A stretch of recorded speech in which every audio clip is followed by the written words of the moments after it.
वर्णिवेशरमणीयदर्शनं मन्दहासरुचिराननाम्बुजम् उदितं सुरनरोत्तमैर्मुदा धर्मनन्दनमहं विचिन्तये।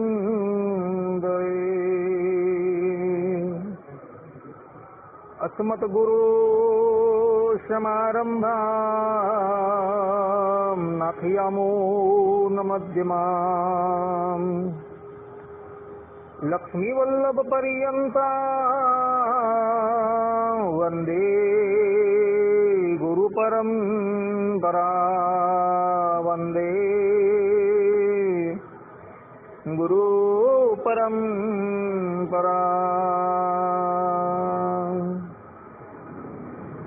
ओम श्री स्वामीनारायणाय नमो नमः। श्री हरिकृष्णाय नमो नमः। श्री सावरणी गोत्र तिलकाय नमो नमः। सहजानंद स्वामी महाराज की जय। श्री नारायण मुनिदेवनी जय। श्री राधा राधा विहारी लालनी जय। हरिशरणम निखिल हे प्रत्यनीक कल्याणेकतान श्वेतर समस्त वस्तु विलक्षण अनंत कोटि ब्रह्मांड नायक श्रीदेवी भूदेवी नीलादेवी श्री राधा देवी थी समलंकृत सर्व अवताરના અવતારી સર્વ કારણના કારણ પરબ્રહ્મ પરમાત્મા ભગવાન શ્રી હરિની મહતી કૃપાથી આપણે માનવ જીવનના સર્વોત્કૃષ્ટ લાભ એવા સત્સંગને માટે ઉપસ્થિત થયા છીએ। ઉપસ્થિત થનારા બધા જ ભગવત ભક્તોના હૃદયની અંદર અપરોક્ષ રૂપે વિરાજમાન એ જગત કારણ તત્વ ભગવાન શ્રી હરિના ચરણની અંદર હું સાષ્ટાંગ દંડવત પ્રણામ કરી આજની આ કથાનો શુભારંભ કરું છું। ભક્તો, તુલસીદાસજી વિનય પત્રિકાની અંદર કહે છે કે ભગવાનની સેવા કરવી અર્થાત કે ભગવાનની આજ્ઞા પ્રમાણે વર્તવું એ જ ભગવાનની સૌથી મોટી સેવા છે। હરિચરિત્રામૃત સાગરની અંદર આધારાનંદ સ્વામી કહે છે કે ભગવાનની આજ્ઞાની અંદર જ વ્રત છે, જપ છે, તપ છે, એ બધું જ આવી જાય। કહેવાનું તાત્પર્ય એ છે કે ભગવાનની આજ્ઞા પ્રમાણે તમે જો વર્તો તો એ ભગવાનની સૌથી મોટી સેવા છે, બીજી કોઈ સેવા નથી। એક બાજુ તમે ભગવદ આજ્ઞાનું ઉલ્લંઘન કરતા હો અને બીજી બાજુ તમે ભગવત સ્મરણ કરતા હો તો ભગવાન એ ક્યારેય પણ માન્ય નથી રાખતા। ભગવાનને પોતાની આજ્ઞા પ્રમાણે ચાલનારો જેટલો પ્રિય છે એટલું કોઈ નથી। ભગવાન શ્રી કૃષ્ણ જે છે એ શ્રીમદ ભગવદ્ ગીતાના 16મા અધ્યાયના 23મા શ્લોકની અંદર કહે છે કે ય શાસ્ત્ર વિધિ મૃત્સૃજ્ય વર્તતે કામકારકઃ ન સ સિદ્ધિ વાપ્નોતિ ન સુખમ ન પરામ ગતિમ। અર્થાત જે મનુષ્ય શાસ્ત્રોમાં કહેલા વિધિનો ત્યાગ કરીને પોતાનું મનમાન્યું વર્તન કરે છે તે ક્યારેય સિદ્ધિને પામતો નથી। પરમ ગતિ મોક્ષને પામતો નથી અને સુખને પણ પામતો નથી. ગીતાકાર સ્પષ્ટ રૂપે કહે છે કે જે પણ કોઈક વ્યક્તિ શાસ્ત્રની આજ્ઞાનું ઉલ્લંઘન કરીને વર્તે છે એ વ્યક્તિ સિદ્ધિની પ્રાપ્તિ પણ નથી કરી શકતો, મોક્ષની પ્રાપ્તિ પણ નથી કરી શકતો અને એ વ્યક્તિ આલોક કે પરલોકની અંદર ક્યારેય પણ સુખની પ્રાપ્તિ કરી શકતો નથી. આ પ્રમાણે ગીતાચાર્ય સ્પષ્ટ રૂપે કહે છે. ભગવાન વરાહ પુરાણની અંદર તથા વામન પુરાણની અંદર ધરાદેવીને કહે છે કે શ્રુતિ સ્મૃતિર મમૈવાજ્ઞા યસ્તામ ઉલ્લંઘ્ય વર્તતે આજ્ઞા ભંગી મમ દ્વેષી સ મદ ભક્તો નવૈ ધરે. અર્થાત કે હે પૃથ્વી, શ્રુતિ અને સ્મૃતિ આ બંને મારી આજ્ઞા છે. તે આજ્ઞાનો ભંગ કરનારો તો મારો દ્વેષી છે, પણ તે મારો ભક્ત નથી. ભગવાન વરાહ સ્પષ્ટ રૂપે પૃથ્વી દેવીને કહે છે કે શ્રુતિ એટલે કે વેદોની અંદર અને સ્મૃતિ એટલે કે ધર્મશાસ્ત્રોની અંદર જે પણ કંઈક આજ્ઞાઓ આપવામાં આવેલી છે એ આજ્ઞા મારી જ છે. એ આજ્ઞાનું ઉલ્લંઘન કરીને જે પણ કોઈક વ્યક્તિ સ્વેચ્છાચાર પ્રમાણે વર્તે છે એ વ્યક્તિ આ લોકની અંદર અને પરલોકની અંદર મહા કષ્ટને પામે છે. ભગવાન સ્વામિનારાયણ શિક્ષાપત્રીની અંદર શ્લોક 8ની અંદર કહે છે, ये पालयन्ति मनुजाः सत्शास्त्र प्रतिपादितान् सदाचारं सदाते अत्र परत्रच्छ महासुखः. અને શ્રીમદ ભાગવત પુરાણ આદિજે સત્શાસ્ત્ર તેમણે જીવના કલ્યાણને અર્થે પ્રતિપાદન કર્યા એવા જે અહિંસા આદિક સદાચાર તેમને જે મનુષ્ય પાળે છે તે મનુષ્ય આ લોક ને પરલોકને વિશે મહાસુખીઓ થાય છે. અર્થાત કે ભગવાનની આજ્ઞાનું પાલન કરનારો જે છે એ આ લોકની અંદર પણ સુખી થાય અને પરલોકની અંદર પણ સુખી થાય એવું ભગવાન શ્રી હરિ પોતાના સ્વમુખે કહી રહ્યા છે. અને ત્યારબાદ 9મા શ્લોકની અંદર ભગવાન શ્રી હરિ સ્પષ્ટ રૂપે આજ્ઞા ઉલ્લંઘન કરનારને શાપ આપતા થતા પોતે કહે છે, તાનું ઉલ્લંઘ્યાત્ર વર્તન્તે ये तु स्वैरम कुबुद्धयः त इहामुत्र च महल लभन्ते कष्टमेवहि.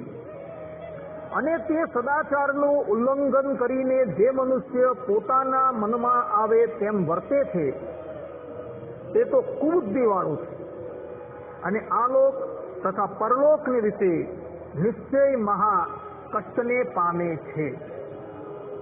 અર્થાત શાસ્ત્રોની અંદર બતાવવામાં આવેલા સદાચારનું ઉલ્લંઘન કરીને જે પણ કોઈક વ્યક્તિ સ્વેચ્છાચાર પ્રમાણે વર્તે છે તે આ લોકની અંદર તો દુઃખી થાય જ છે, પરંતુ પરલોકની અંદર પણ એ ભયાનક કષ્ટને પામે છે.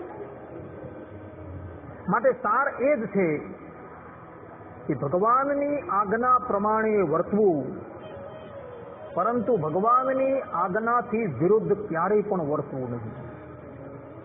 જગદગુરુ વલ્લભાચાર્યજી તત્વાર્થ દીપ નિબંધની અંદર સ્પષ્ટ રૂપે કહે છે, સ્વધર્માચરણમ શક્ત્યા વિધર્માચ નિવર્તનમ ઇન્દ્રિયાશ્ચ વિનિગ્રાહ સર્વથા ન ત્રયમ ત્યજેત.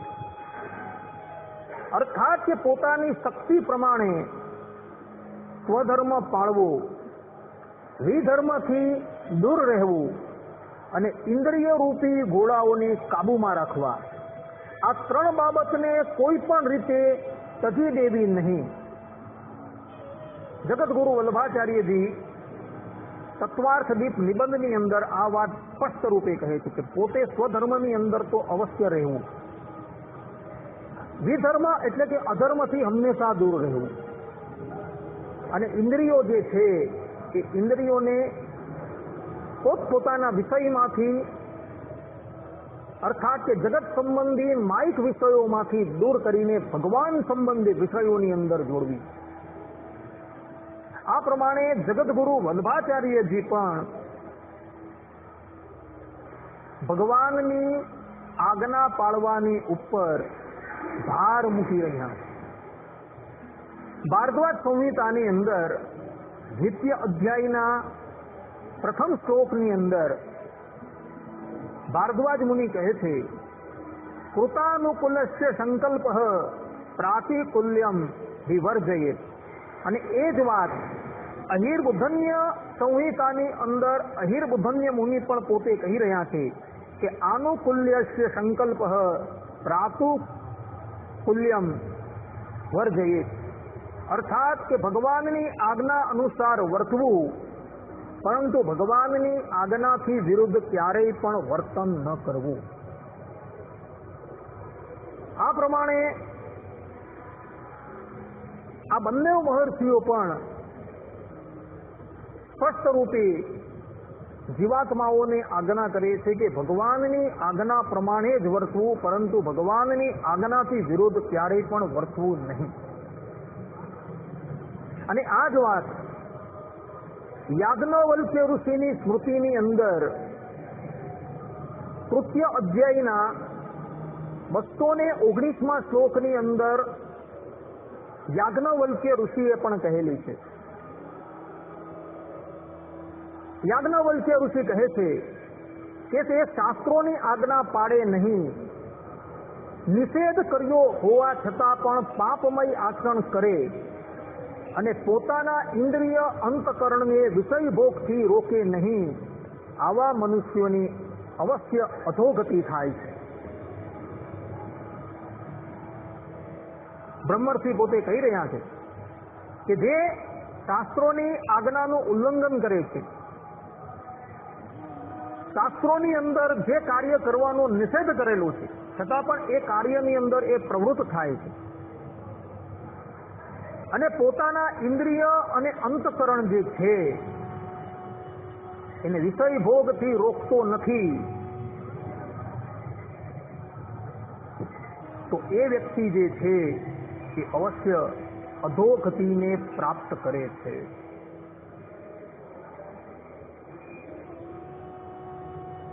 માટે સાર એ જ છે કે ભગવાનની આજ્ઞા પ્રમાણે વર્તવું, પરંતુ ભગવાનની આજ્ઞાથી વિરુદ્ધ ક્યારેય પણ વર્તવું જોઈએ નહીં. આ સિદ્ધાંતવાદ. કારણ કે જે પણ વ્યક્તિ ભગવાનની આજ્ઞા પ્રમાણે વર્તે છે એના પર જ ભગવાનની પ્રસન્નતા થાય છે, બીજા પર ભગવાનની પ્રસન્નતા થતી નથી. ભગવાન સ્વામિનારાયણ વચનામૃતની અંદર પોતે કહે છે, પ્રથમના 14મા વચનામૃતમાં ભગવાન સ્વામિનારાયણના વચન છે. પછી સુખમુનિએ પૂછ્યું, જે ગમે તેવો આપતકાળ પડે ને પોતાના ધર્મમાંથી ન ખસે તે કયે લક્ષણે કરીને ઓળખાય?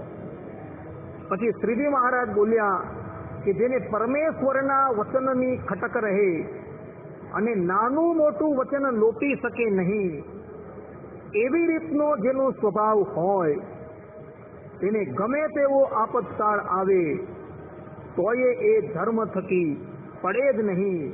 માટે જેને વચનમાં એટલે કે આજ્ઞામાં દ્રઢતા છે તેનો જ ધર્મ દ્રઢ રહે છે અને તેનો જ સત્સંગ પણ દ્રઢ રહે. ભગવાન સ્વામિનારાયણ પણ સ્પષ્ટ રૂપે કહે છે કે જે ભગવાનની આજ્ઞા પ્રમાણે વર્તે છે એનો જ ધર્મ જે છે એ દ્રઢ રહે છે. બીજા કોઈનો ધર્મ જે છે એ દ્રઢ રહેતો નથી. એવું નથી કે ભગવાનની મોટી આજ્ઞાઓ પાળવી, નાની આજ્ઞાઓ છે એને ઉલ્લંઘન કરવી, એવું નથી. ભગવાનનું દરેક વચન જે છે એ પાળવું એ જ ભક્તોનો ધર્મ છે. શરણાગતિની અંદર પણ તમે જોજો કે ભગવાનની અનુકૂળતા પ્રમાણે વર્તવું અને ભગવાનની પ્રતિકૂળ ક્યારે પણ વર્તવું નહીં. આ શરણાગતના 6 લક્ષણો જે છે એની અંદર પહેલા 2 લક્ષણો આવ્યા છે કે ભગવાનનો શરણાગત ભક્ત છે એ હંમેશા ભગવાનની આજ્ઞા પ્રમાણે જ વર્તે છે. ભગવાનની આજ્ઞાથી વિરુદ્ધ એ ક્યારેય પણ વર્તતો નથી. માટે હંમેશા ભગવાનની આજ્ઞા પ્રમાણે વર્તવાનો અભ્યાસ રાખવો એ સિદ્ધાંત વાત છે. ભગવાન સ્વામિનારાયણ પ્રથમના 34મા વચનામૃતમાં કહે છે કે ભગવાનના ભક્ત હોય તેને જેટલું સુખ થાય છે તે ભગવાનની આજ્ઞા પાળવે કરીને થાય છે. ભગવાનના ભક્તને જે સુખ થાય છે એ સુખ પણ કેવલ ને કેવલ ભગવાનની આજ્ઞાનું પાલન કરવાથી જ થાય છે, બીજા કશાથી થતું નથી. પ્રથમના 16મા વચનામૃતમાં ભગવાન સ્વામિનારાયણ કહે છે જો નિયમમાં એટલે કે આજ્ઞામાં ન રહે તો ગમે તેવા વૈરાગ્યવાન હોય, જ્ઞાની હોય તો પણ તેનો થાર રહે નહીં. ગમે એટલો વૈરાગ્યવાન હોય, ગમે એટલો મોટો ત્યાગી હોય, પરંતુ જો ભગવાનની આજ્ઞાથી વિરુદ્ધ એ વર્તે તો પછી એની બુદ્ધિનું કોઈ ઠેકાણું રહે નહીં. એ નીચમાં નીચ કાર્ય કરવા માટે પણ તત્પર થઈ જાય. અને સિદ્ધાંત એ છે કે ભગવાનની આજ્ઞા પ્રમાણે વર્તવું. ભગવાન સ્વામિનારાયણ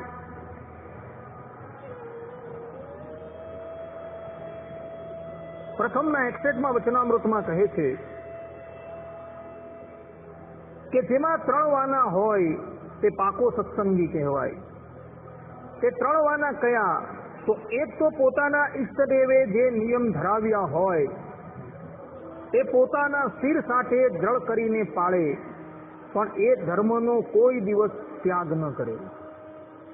પોતાના આરાધ્ય દેવે એને જે નિયમ, જે આજ્ઞા આપી હોય તેને શિર સાથે પાળતો હોય, એ જ વાસ્તવની અંદર પાકો સત્સંગી છે. બીજો કોઈ પાકો સત્સંગી નથી.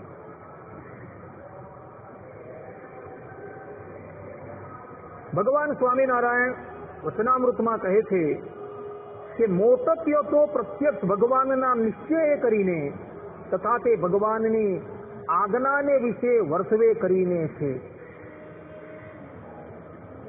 જગતની અંદર કે આપણા સત્સંગની અંદર ભલે ધને કરીને કોઈ પણ વ્યક્તિ મોટો હોય, પરંતુ જો એ ભગવત આજ્ઞાથી વિરુદ્ધ વર્તતો હોય તો એ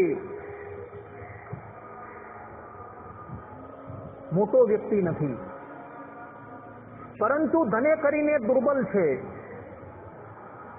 પણ અક્ષરે અક્ષર ભગવાનની આજ્ઞા પ્રમાણે વર્તે છે, તો મોટો સત્સંગી પણ એ જ છે, બીજો કોઈ નથી. એવું ભગવાન સ્વામિનારાયણ અહીં વચનામૃતની અંદર કહી રહ્યા છે. નિષ્કુળાનંદ સ્વામી વચન વિધિની અંદર આજ્ઞા પાળવાની ઉપર ઘણો ભાર આપે છે. સ્વામી કહે છે મોટું થવાનું હોય મનમાં તો હરિવચનમાં હંમેશા રહીએ. નિષ્કુળાનંદ કહે ન લોટીએ, વાલમનું વચન કહીએ. કે જે પણ લોકોએ મોટાઈ પામવાની ઈચ્છા હોય એને હંમેશા ભગવાનની આજ્ઞા પ્રમાણે વર્તવું એ સિદ્ધાંત વાત છે. ભગવાનની આજ્ઞાનું ઉલ્લંઘન કરીને ક્યારેય પણ વર્તવું નહીં. સ્વામી આજ્ઞા ઉલ્લંઘન કરનારા વિશે બહુ સુંદર શબ્દો લખે છે. સંતો વચન દ્રોહીનો ધણી નહીં રે. અર્થાત કે જે પણ કોઈક વ્યક્તિ ભગવાનનું વચન લોપે છે એનો કોઈ ધણી એટલે કે સ્વામી નથી. ભક્તો સાધક હોય ને, સાધક એ ક્યારેય પણ સ્વતંત્ર ન હોય, અને સ્વતંત્ર હોય એ સાધક ન હોય. સાધકના માથે કોઈની ને કોઈની અમાન્ય હોય ને હોય, કોઈ પણ સંપ્રદાયનો હોય,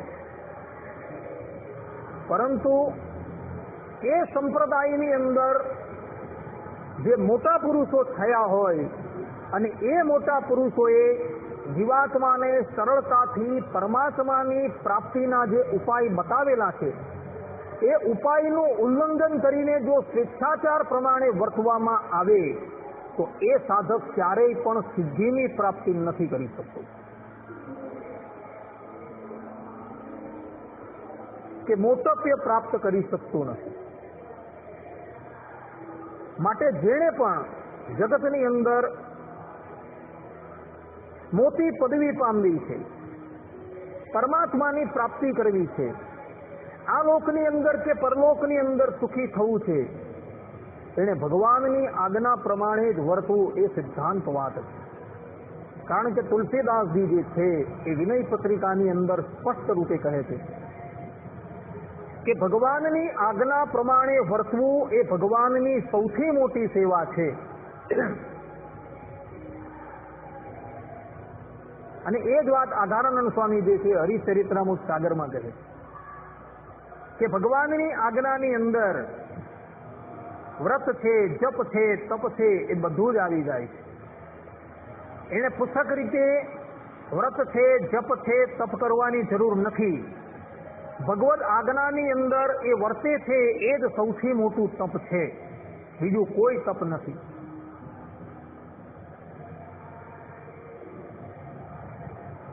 નિષ્કુળાનંદ સ્વામી વચન વિધિની અંદર કહે છે, સંત સાચા તે સંસારમાં રહે હરિવચને હંમેશરે. સાચા સંત કોણ? અહીં સંત એટલે સજ્જન પુરુષની વાત છે કે સજ્જન પુરુષ કોણ વાસ્તવની અંદર? કે જે ભગવાનની આજ્ઞા, ભગવાન શ્રી હરિની આજ્ઞા પ્રમાણે વર્તે છે એ જ સંસારમાં સાચા સંત છે. બીજા જે આજ્ઞા વિરુદ્ધ વર્તે છે એ તો સંત બંધુ છે, એટલે નામ માત્રના સંત. માટે સિદ્ધાંતવાદ ભક્તો એ જ છે કે ભગવાનની આજ્ઞા પ્રમાણે વર્તો, ભગવાનની આજ્ઞાથી વિરુદ્ધ ક્યારેય પણ વર્તો નહીં. આ સંબંધની અંદર આપણા સંપ્રદાયના એક આજ્ઞાપાલક ભક્ત જીવા જોશી, એમનું ચરિત્ર અવલોકન કરવા યોગ્ય છે. જેતપુરની અંદર નિવાસ કરીને રહેતા જીવા જોશી ભગવાન સ્વામિનારાયણના આશ્રિત હતા અને એમને ભગવાનની આજ્ઞા પ્રમાણે રહેવું અને ભગવાનની આજ્ઞાથી વિરુદ્ધ ક્યારેય પણ વર્તવું નહીં એવો નિયમ હતો. નાનું કે મોટું કોઈ પણ વચન હોય એ ક્યારેય પણ લોપતા ન હતા. એ વખતની અંદર એટલે ભગવાન સ્વામિનારાયણ જ્યારે ઉપસ્થિત હતા તે વખતમાં ઇતર સંપ્રદાયના લોકો જે છે એ આપણા સંપ્રદાયના હરિભક્તો સાથે, સંતો સાથે બહુ દ્વેષ ભાવ રાખતા હતા. આપણા સંપ્રદાયના સંતો અને હરિભક્તોનું આચરણ જે છે એ એટલું બધું અણિશુદ્ધ હતું અને એને લઈને ઉદ્ધવ સંપ્રદાય જે છે, અર્થાત કે સ્વામિનારાયણ સંપ્રદાય જે છે એની દિવસે દિવસે વૃદ્ધિ થવા માંડી. એટલે ઇતર સંપ્રદાયના જે લોકો જે છે એ પોતાના મતનો ત્યાગ કરી આપણા સંપ્રદાયની અંદર ભળવા લાગ્યા. એટલે એ વખતના ગુરુઓ જે છે, સાધુઓ છે, એ બધા આપણા સંપ્રદાયના અનુયાયીઓ પર બહુ દ્વેષ ભાવ રાખતા. જેતપુરની અંદર આવા દ્વેષીઓ ઘણા હતા અને એ લોકો પણ આપણા સંપ્રદાયના હરિભક્તો સાથે દ્વેષ ભાવપૂર્ણ વર્તન કરતા હતા. જેતપુરની અંદર બ્રાહ્મણ જ્ઞાતિની અંદર પ્રગટ થયેલા જીવા જોશી એ અક્ષરે અક્ષર ભગવાનની આજ્ઞા પ્રમાણે રહેતા હતા. પોતે એક વેદાંગના પ્રારંગત વિદ્વાન હતા અને કર્મકાંડ કરીને પોતાની આજીવિકા ચલાવતા હતા. જે પણ જગ્યાએ જીવા જોશી કોઈના ઘરે પૂજા કરવા માટે જાય, પાઠ કરવા માટે જાય, પરંતુ એના ઘરનું અન્ન જલ ક્યારેય પણ ગ્રહણ કરતા નહીં. મોટી મોટી ચોરાસીઓ થાય તો ચોરાસીની અંદર પણ જીવા જોશી ક્યારેય પણ અન્ન ગ્રહણ કરતા ન હતા. અને એને લઈને એ શહેરમાં રહેતા જે બ્રાહ્મણો હતા તેનું એ દ્વેષનું પાત્ર બની ગયા હતા. એક સમયની વાત છે,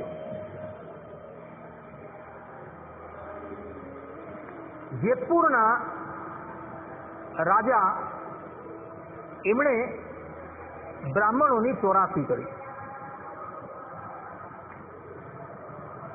અને એ ચોરાસીની અંદર 84 જ્ઞાતિના બધા જ બ્રાહ્મણોને નિમંત્રિત કર્યા. જીવા જોશીને પણ નિમંત્રણ પ્રાપ્ત થયું. હવે આ તરફ શું થયું, જે લોકો રસોઈ બનાવતા હતા ને એ બધાએ આ વખતે નક્કી કર્યું કે આપણે જીવા જોશીને કોઈ પણ ભોગે એના ધર્મમાંથી ભ્રષ્ટ કરવા.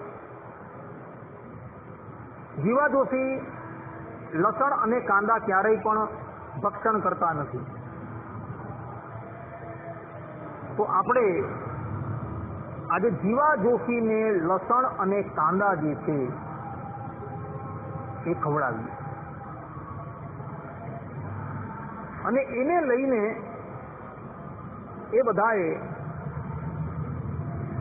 બધી જ રસોઈની અંદર લસણ અને કાંદા જે છે એ નાખ્યા. દાળ છે, ભાત છે, શાકની અંદર પણ લસણ અને કાંદાનો રસો જે છે એ નાખવામાં આવ્યો. શાકની અંદર પણ આ ઉપરાંત લાડુ આવે તો લાડુની અંદર પણ એ લોકોએ લસણનો રસ જે છે એ ઉમેર્યું. આવનારા બધા જ બ્રાહ્મણો જે છે એ બધા લસણ અને કાંદા ખાતા હતા, પરંતુ એક જીવા જોશી એવા હતા કે ક્યારેય લસણ કે કાંદાનો ગંધ પણ લેતા ન હતા. લસણ છે, કાંદા છે, હિંગનો પણ ગંધ લેતા ન હતી. ભક્તો, હિંગ આપણા સંપ્રદાયની અંદર ભક્ષણ કરવામાં નથી આવતી, કારણ કે આપણા સંપ્રદાયની અંદર બ્રહ્મચર્ય વ્રત જે છે એ બ્રહ્મચર્ય વ્રત પાળવાનું અનિવાર્ય બતાવેલું છે. ગ્રસ્ત હોય તો એને પણ નિયમમાં રહીને વિષય ભોગ કરવાના છે, અને બ્રહ્મચારી અને સાધુ એને તો અષ્ટાંગ બ્રહ્મચર્ય પાળવાનું. કારણ કે બ્રહ્મચર્ય વગર સાધક ક્યારેય પણ સિદ્ધ કક્ષાને પ્રાપ્ત કરી શકતો નથી. આ સિદ્ધાંત વાત છે. એટલે બ્રાહ્મણ લોકોએ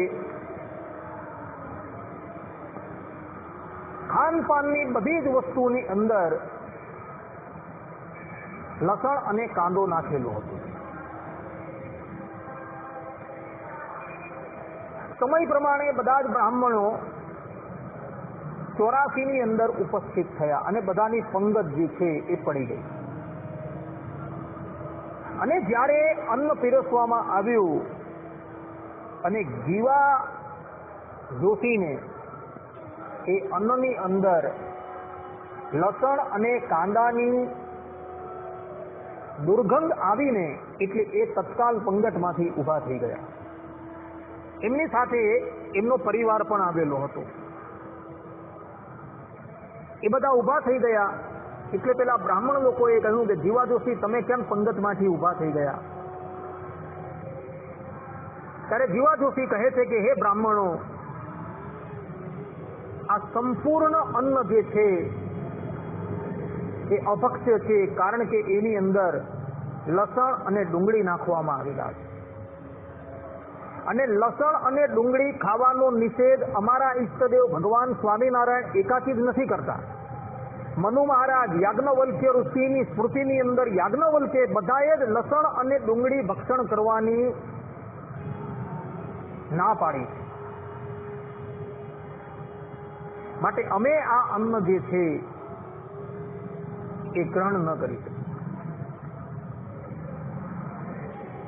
તમે અમને કાચું સીધું આપી દો તો કાચું સીધું અમે ઘરે લઈ જઈએ અને એની રસોઈ બનાવી દઈએ અને ઠાકોરજીને નિવેદિત કરીને પછી એ રસોઈ અમે ગ્રહણ કરી લઈશું. જીવા ખાચર જે સ્થાનની અંદર સીધું રાખવામાં આવેલું ત્યાં ગયા તો ત્યાં પણ આ લોકોએ એ સીધાની અંદર પણ લસણ કાંદા નાખી દીધેલા હતા. એટલે જીવા જોશી અને એનો પરિવાર જે છે એ 84 નો ત્યાગ કરીને જવા માટે તૈયાર થઈ ગયો. એટલે પેલા કેટલાક દ્વેષી બ્રાહ્મણો હતા એ જેણે રસોઈ આપેલી એવા દરબારની પાસે ગયા અને કહે છે કે રાજા સાહેબ, એક પણ બ્રાહ્મણ અન્ન ગ્રહણ કર્યા વગર 84 માંથી ઉભો થઈને જતો રહે તો જેના નિમિત્તે તમે 84 કરો છો એને એ અન્ન જે છે એ પહોંચશે નહીં. એટલે રાજા સાહેબે બ્રાહ્મણોને કહ્યું કે ભાઈ કોણ 84 ત્યાગ કરીને જાય છે? ત્યારે પેલા બ્રાહ્મણોએ કહ્યું કે પેલા સ્વામિનારાયણ સંપ્રદાયના જીવા જોશી જે છે એ પંગત છોડીને જાય છે.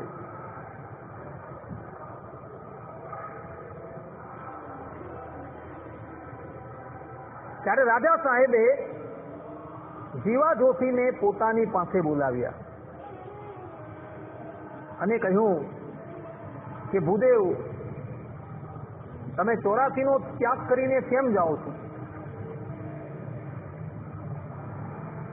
ત્યારે જીવા જોશી કહે છે કે મહારાજ, આ 84 ની અંદર જેટલી પણ રસોઈ બનાવવામાં આવેલી છે એ બધી જ રસોઈની અંદર લસણ અને કાંદા નાખવામાં આવેલા છે. અમે કાચું સીધું લેવા માટે ભંડારમાં ગયા તો ત્યાં પણ આ લોકોએ સીધાની અંદર લસણ અને કાંદાનો પ્રયોગ કરેલો છે અને અમારા ઈષ્ટદેવની આજ્ઞા છે કે લસણ અને કાંદો ક્યારેય પણ ખાવો નહીં. અને આ જ વાત મનુ મહારાજે તથા યાજ્ઞવલ્ક્ય ઋષિએ પણ કહેલી છે અને બીજા મહર્ષિઓ પણ કહેલી છે. માટે ભગવદ આજ્ઞા લોપાય એટલે માટે અમે આ 84નું અન્ન ગ્રહણ કરવા માટે તૈયાર નથી. જીવા જોશીની વાત સાંભળી રાજા જે હતા અત્યંત ક્રોધાયમાન થઈ ગયા અને એણે કહ્યું કે અમારી આજ્ઞા છે, તમે આ 84નું અન્ન ગ્રહણ કરો. જીવા જોશીએ કહ્યું કે એ ક્યારેય પણ ન બને. અમે અમારા ઈષ્ટદેવની આજ્ઞા ક્યારેય પણ ઉલ્લંઘન ન કરીએ.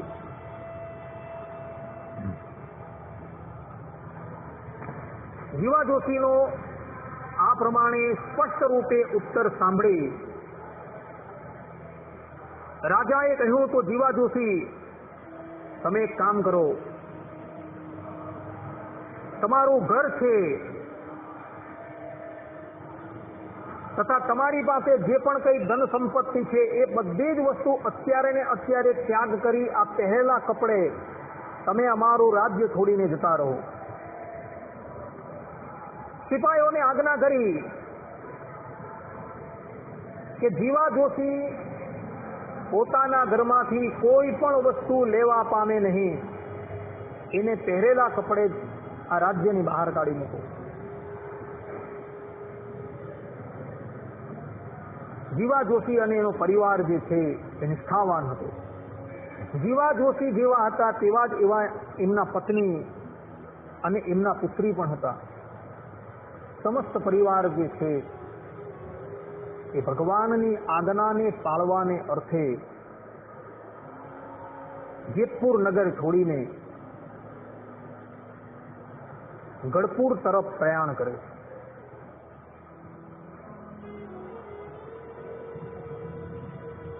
બે ત્રણ દિવસે સમસ્ત પરિવાર જે છે એ ગઢપુર આવે છે. ભગવાન સ્વામિનારાયણ દાદા ખાચરના દરબારની અંદર બિરાજમાન હોય છે. એકાએક જીવા જોશી અને એમનો પરિવાર ગઢપુર આવ્યો એટલે ગઢપુરની અંદર રહેતા લોકો જે છે એ શંકા કરવા લાગ્યા, પરંતુ સર્વ અંતર્યામી ભગવાન શ્રી હરિ બધું જાણી ગયા. સભામાં વિરાજમાન ભગવાન શ્રી હરિને જીવા જોશીએ દંડવત પ્રણામ કર્યા અને બધી હકીકત એમને જણાવી. ત્યારબાદ ભગવાન સ્વામિનારાયણે દાદા ખાચરને કહ્યું કે દાદા ખાચર, જીવા જોશી એક પવિત્ર બ્રાહ્મણ છે અને ભગવાનની આજ્ઞા ભંગ ન થાય એટલે માટે પોતાનું ઘર-બાર બધું ત્યાગ કરીને અમારા શરણની અંદર આવેલા છે. માટે એમને માટે તમે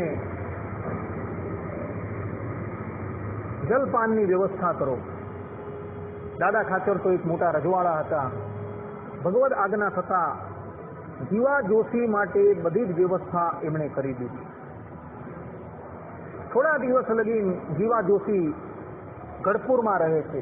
એવા સમયની અંદર ગઢપુરની અંદર એક બહુ મોટો ઉત્સવ હતો. એ ઉત્સવની અંદર દેશ દેશાંતરોમાંથી કેટલાય સંઘો ગઢપુર પધારેલા હતા. ઉત્સવ પૂર્ણ થયો એટલે બધા જ લોકો પોતપોતાના ગામ જવા માટે તૈયાર થયા. એ ઉત્સવની અંદર એક ધનાઢ્ય ગ્રહસ્થ પણ આવેલા હતા પોતાનો સંગ લઈને. ભગવાન શ્રી હરિએ એને પોતાની પાસે બોલાવ્યા. જીવા જોશીને પણ ભગવાન શ્રી હરિએ પોતાની પાસે બોલાવ્યા. અને એ ધનાઢ્યગ્રસ્ત અને બધી વાત કરી અને કહ્યું કે આ જીવા જોશીને તમે તમારા ગામ લઈ જાઓ, આ અતિશય પવિત્ર બ્રાહ્મણ છે અને એમને માટે રહેવાની અને બીજી બધી જ વ્યવસ્થા તમે કરી દો. ભગવાન શ્રી હરિની આજ્ઞા શિરોધાર્ય કરી પેલા ભક્ત જે છે એ સંઘ સાથે જીવા જોશી અને એમના સમસ્ત પરિવારને પોતાના ગામ લઈ ગયા. એ ગામ આખું સત્સંગી હતું. આટલા પવિત્ર બ્રાહ્મણ અને આટલી બધી મોટી એમની સાથે દુર્ઘટના બની ગઈ અને છતાં પણ એઓએ ભગવાનની આજ્ઞા લોપી નહીં અને ભગવાનની આજ્ઞાને માટે એમણે પોતાની ધન દોલત બધાનો ત્યાગ કરી દીધો. એટલે ગામ લોકોને એનો ગુણ આવી ગયો. જીવા જોશીને રહેવા માટે એક સરસ મજાનું ઘર એ લોકોએ બાંધીને આપ્યું. એમાં ઘર વકરી જે છે એ પણ બધી ભરાઈ આપી અને ગામની અંદર જેટલા સત્સંગી રહેતા હતા એ બધાનું યજમાન પદ આપી દીધું અને જેટલું જેતપુરમાં નહીં હતું એનાથી 10 ગણી વસ્તુ એના ઘરે આવીને ઉપસ્થિત થઈ ગઈ. કેવલ ને કેવલ ભગવત આજ્ઞા પાળવાને લઈને. જે લોકો ભગવાનની આજ્ઞા પાળે છે ને ભક્તો, ભગવાન એની સહાય કરે છે. ભલે એ વ્યક્તિ પ્રારંભની અંદર દુઃખ ભોગવતો હોય, પરંતુ અંતે જતા એ વ્યક્તિ સુખી થતો હોય. અને જે લોકો ભગવાનની આજ્ઞાથી વિરુદ્ધ થતા હોય ને, એ પ્રારંભની અંદર ભલે સુખી થતો હોય, પરંતુ અંતે જતા એ વ્યક્તિને કષ્ટ જ પડતું હોય. યુધિષ્ઠિર આદિક પાંડવો જે છે તેનું પણ દ્રષ્ટાંત છે અને દુર્યોધનનું પણ દ્રષ્ટાંત છે. યુધિષ્ઠિર મહારાજે ધૃતરાષ્ટ્રની આજ્ઞા પાડી, કારણ કે યુધિષ્ઠિર મહારાજને એવો નિયમ હતો કે પોતાના વડીલોની આજ્ઞા ક્યારેય પણ ત્યાગ ન કરવી. એ જાણે છે કે દ્યુત ક્રીડાની અંદર દોષ બહુ છે, પરંતુ ધૃતરાષ્ટ્રએ આજ્ઞા કરી એટલે એ રમવા માટે બેઠા, બધું હારી ગયા.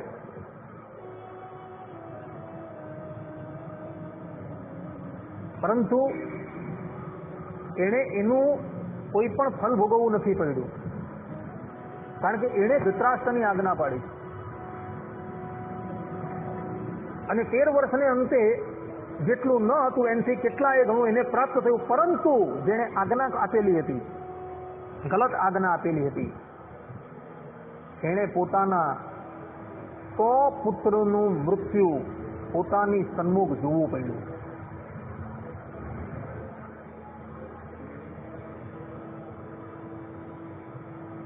માટે ભક્તો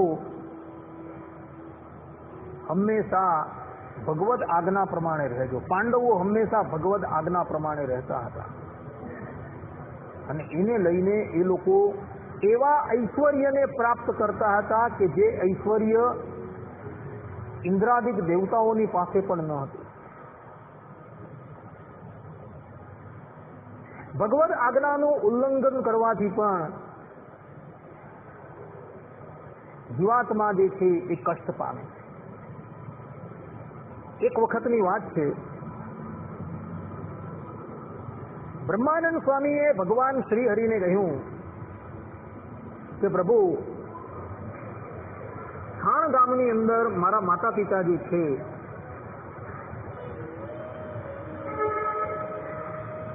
એમને પણ તમારો નિશ્ચય થાય, અર્થાત કે તમારા ભગવાનપણાનો નિશ્ચય થાય તો બહુ સારું. અમારાથી તો ખાણ ગામ જવાય નહીં, કારણ કે અમે સાધુ છીએ અને સાધુ એક વખત ઘરનો ત્યાગ કરી દે પછી એ નગરની અંદર પણ એનાથી ન જવાય. એવું સાધુ સંન્યાસીના ધર્મની અંદર લખેલું. તો કૃપા કરીને કોઈ સાધુને ત્યાં મોકલો તો એ સાધુ મારા માતા પિતાને સત્સંગ કરાવે તો એ લોકો પણ તમારા આશ્રિત થાય અને પ્રગટ પ્રમાણ તમારું ભજન કરતા રહે અને આ લોકની અંદર પણ સુખ પામી પરલોકની અંદર એમની શ્રેષ્ઠ ગતિ થાય.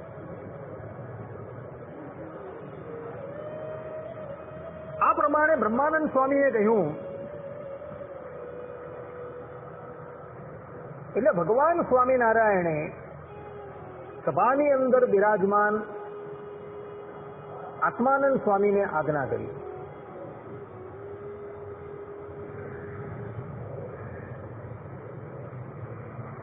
કે તમારે ખાણ ગામ જવાનું અને ખાણ ગામમાં જઈને તમારે બ્રહ્માનંદ સ્વામીના માતા પિતાને સત્સંગ કરાવવાનું. એ જમાનામાં ખાણ ગામ એટલે રાજસ્થાનની અંદર આવેલું ને ત્યારે કોઈ આવી વાહન વ્યવહારની સગવડ હતી નહીં, બધાએ ચાલતા જવું પડતું હતું. ભગવાન શ્રી હરિએ આત્માનંદ સ્વામીને કીધું કે ખાણ ગામનું સરનામું, એ ગામ ક્યાં આવેલું છે એ બધી વસ્તુ તમે લખી દો. આત્માનંદ સ્વામી કહે કે નહીં પ્રભુ, મને યાદ રહેશે, આપ ચિંતા ન કરો. ભગવાન શ્રી હરિએ વારંવાર કહ્યું એમને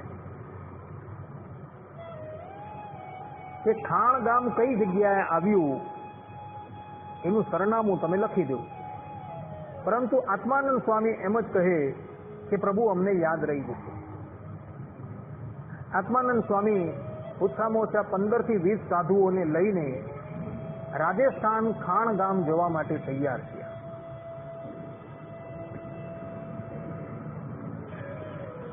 ગઢપુરથી ખાણ ગામ જવું હોય તો ઘણા દિવસ થાય છે, અંતર બહુ લાંબુ છે.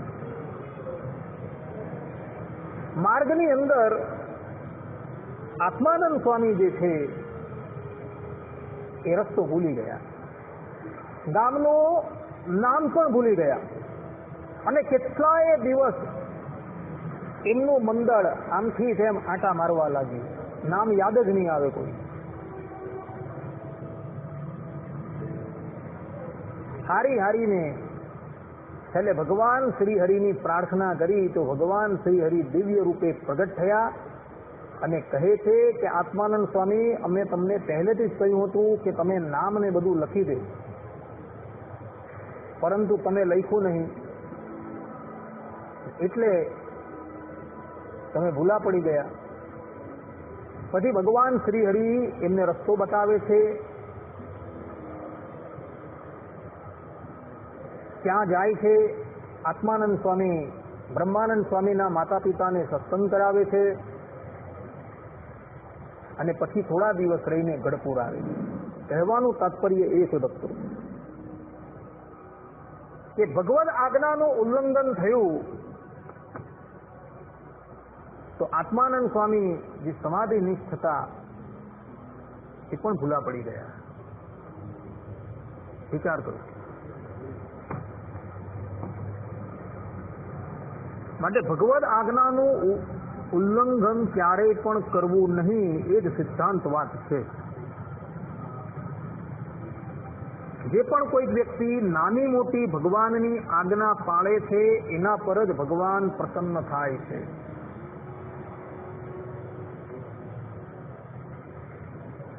આપણા સંપ્રદાયની અંદર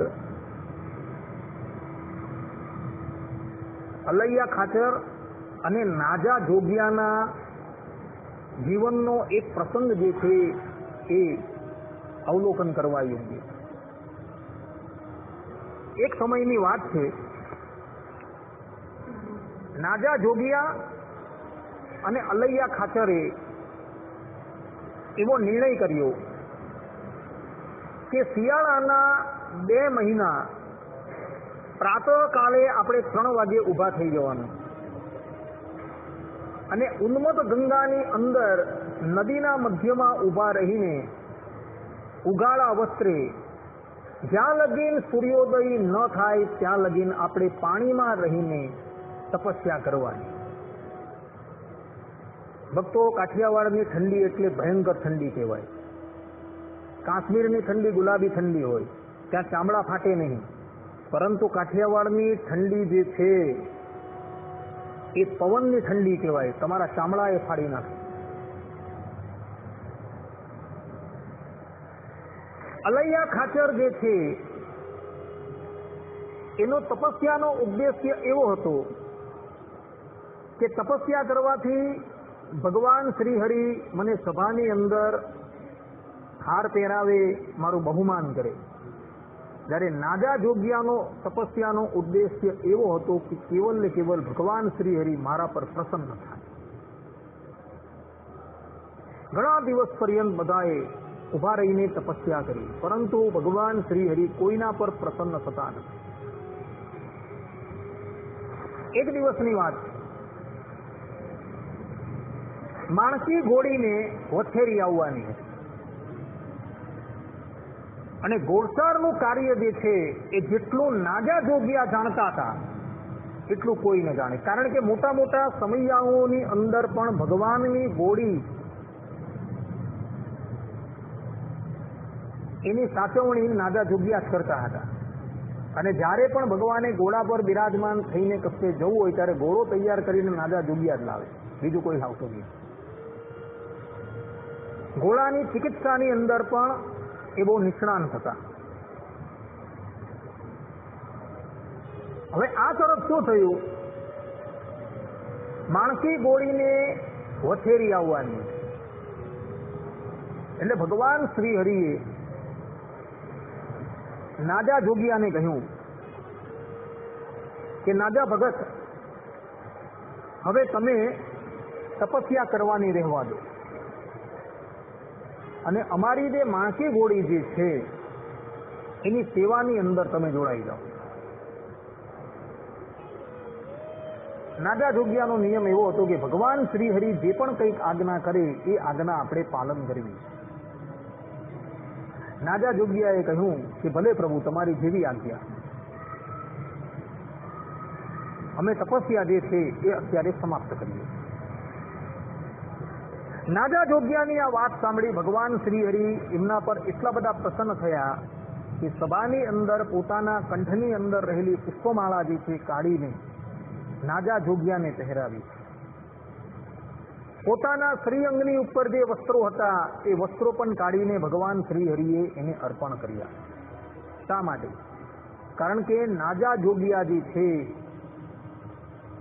એ પોતાની આજ્ઞા પ્રમાણે રહેવા માટે તત્પર થઈ ગયા, એટલે માટે.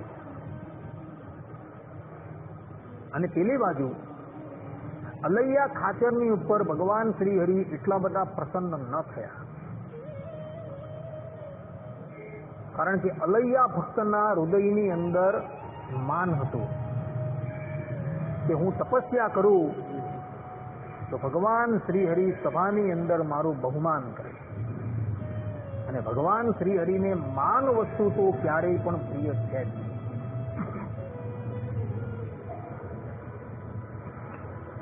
સિદ્ધાંત વાત એ જ છે કે ભગવાનની આજ્ઞા પ્રમાણે વર્તવું, ભગવાનની આજ્ઞાની વિરુદ્ધ ક્યારેય પણ વર્તવું નહીં. અને એટલે જ માટે શિક્ષાપત્રીની અંદર અંતે જોજો કે જે આ શિક્ષાપત્રી પ્રમાણે નહીં વર્તે તે અમારા સંપ્રદાય થકી બહાર છે. આ પ્રમાણે ભગવાન સ્વામિનારાયણે સ્પષ્ટ રૂપે કહ્યું. નેત્થમાચરિષ્યંતિ આ શ્લોક દ્વારા ભગવાને કહ્યું છે. માટે આપણે જો ભગવાનના શરણાગત છીએ, આપણે બધા પોતાને ભગવાન શ્રી હરિના આશ્રિત માનીએ છીએ, તો શરણાગતનું સર્વપ્રથમ લક્ષણ છે કે ભગવાનની આજ્ઞા પ્રમાણે વર્તવું, અને બીજું લક્ષણ છે ભગવાનની આજ્ઞાથી વિરુદ્ધ ક્યારેય પણ વર્તવું નહીં.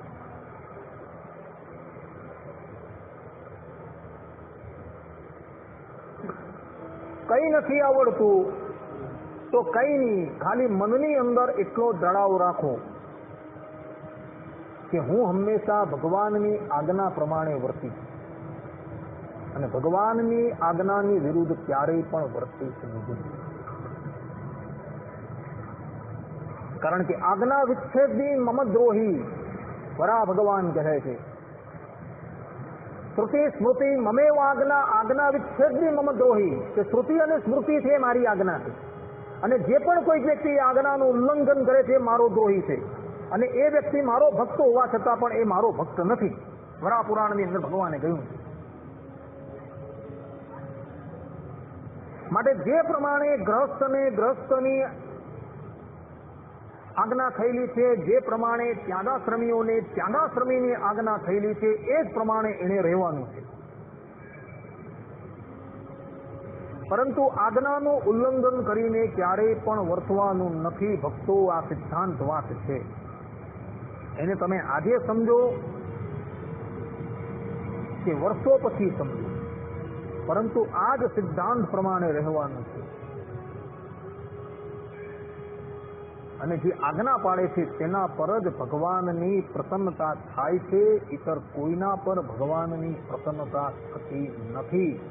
આટલું મનની અંદર દ્રઢપણે તમે રાખજો, બીજી બધી જ વાત જવા દેજો.